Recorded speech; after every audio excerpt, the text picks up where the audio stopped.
Hey guys, my name is Michael Perkins and I'm with Velvet Sacrifice, and the Lord has put it on our heart as a band to start doing some interviews with some local pastors and worship leaders, and we're going to talk today with Josh Muncy, and he is with 3+1.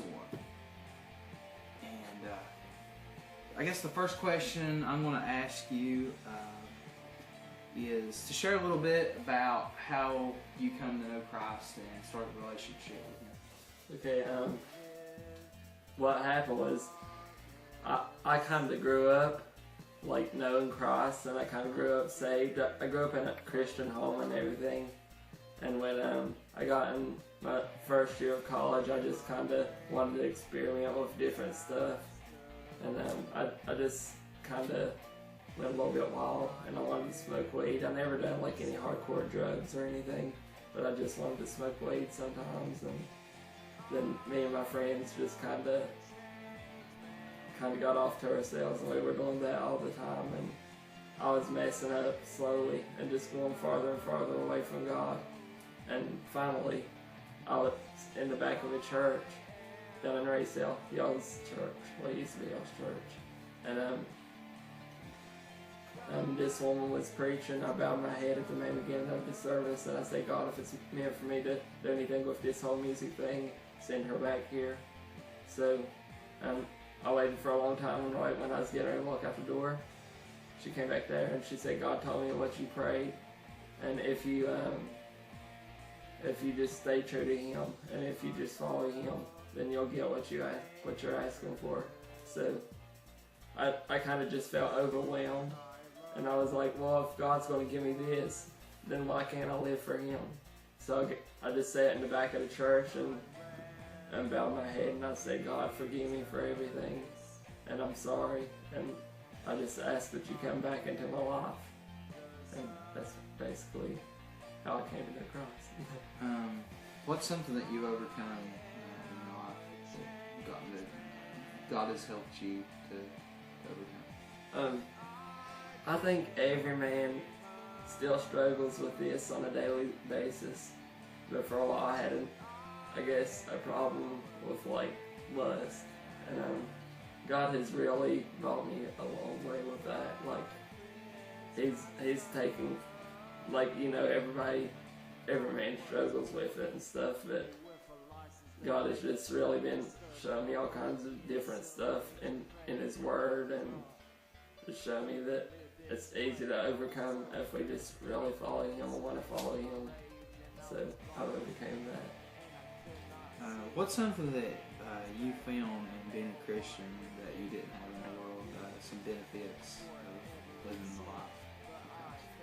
the life? Just knowing God. I mean, that's it right there. Just to know God. There's a lot of these people and stuff, and they just want to say that God is bringing all kinds of stuff on them, and they just want to put what they want to run God into the dirt and stuff. But God's your friend, and He loves you.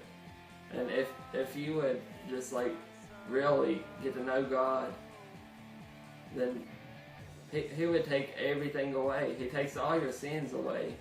So basically, what I'm trying to say is, if being a Christian, it's just grace. I mean, grace is amazing. It's just like the song "Amazing Grace."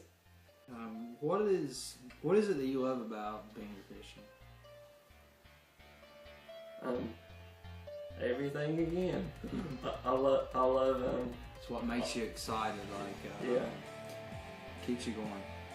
Basically, I love the worship.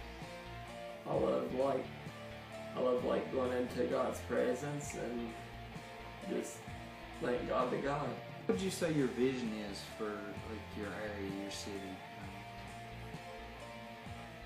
and even the world? I see the world through 3+1 ministries, and also through Velvet Sacrifice ministries and all the other ministries around here. I see the world changing completely.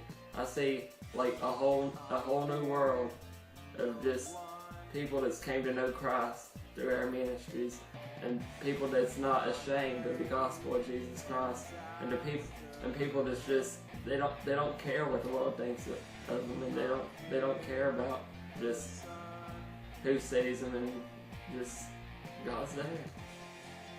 I definitely see it myself. People are getting hungry for God. Things are changing everywhere I go. There's not everywhere I go. It seems like there's not a dry service. It's like, people are hungry, and I've seen revival. Yeah, It's something I've prayed for a long time. A lot of people have. There's an incredible hunger for God's Spirit right now. I know that you guys went over to the Rosedale Revival. Shout out. Those kids over there, they're just so hungry for God.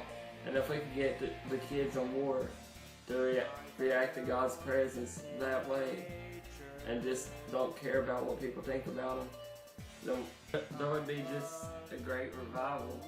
And there would be a revival that's life-changing.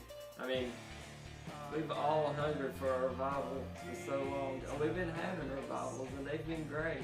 But the revival that I'm looking for, and the revival that everyone else is looking for, hasn't came yet. And I believe it's going to start in one church, and it's going to work its way all the way down through Ward, and then down through Bradshaw, Bartley, all the surrounding areas. And I believe that it's going to go around the world eventually. And this revival is just going to be so big, that the power of God is going to be so strong, that every sinner and every person that has a stronghold over their life will just come to God, and their strongholds will be broken. And I believe that's how powerful the Bible is about to be. What is something that you'd like to share with this generation that's kind of a final thought? If there's one message that you could give to anybody who is God's real. The movie God's Not Dead. I mean, it's true. God's not dead, and He's real. And if you go and you actually pray and you ask God to reveal Himself, He will.